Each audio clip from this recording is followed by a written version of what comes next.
एक बार एक शेर था। वो एक शक्तिशाली जानवर होने के कारण जंगल का राजा था। वो एक दिन में कई जानवरों का शिकार करके खा जाता था।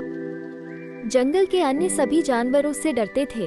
वे अपने आप को जल्द ही समाप्त किए जाने के बारे में भी चिंतित थे, क्योंकि शेर व्यापक दर पर जानवरों को मार रहा था। वे सभी एक साथ मिल जाते हैं और बाघ से जानवरों का शिकार बंद करने की गुहार लगाने की योजना बनाते हैं और वे खुद उसे रोजाना एक जानवर उपलब्ध कराएंगे।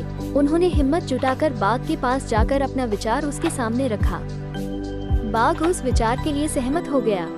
वे प्रतिदिन एक जानवर को उसके भोजन के लिए बाघ के पास भेजने लगे। एक दिन बाघ के खाने की बारी खरगोश की थी, लेकिन वो खरगोश बहुत चालाक था और वो बाघ का भोजन नहीं बनना चाहता था। वो बहुत धीरे धीरे बाघ की गुफा की ओर चल पड़ा।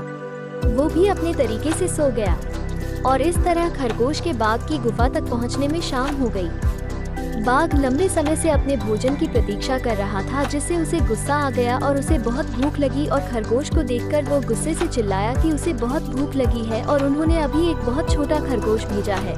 खरगोश ने कहा, महामहिम, उन्होंने वास्तव में मेरे सहित हमें 6 भेजे, लेकिन हमारे रास्ते में एक बाघ आया और खुद को जंगल का राजा होने का दावा किया।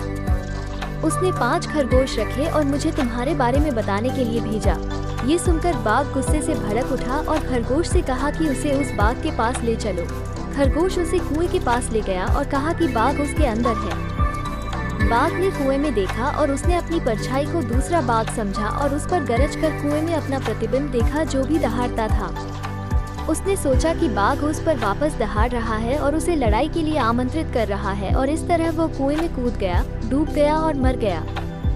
इस तरह खरगोश ने खुद को और अन्य जानवरों को बाघ के हाथों मारे जाने से बचाया। शिक्षा: समस्या पर ध्यान देने के बावजूद समाधान पर ध्यान दें।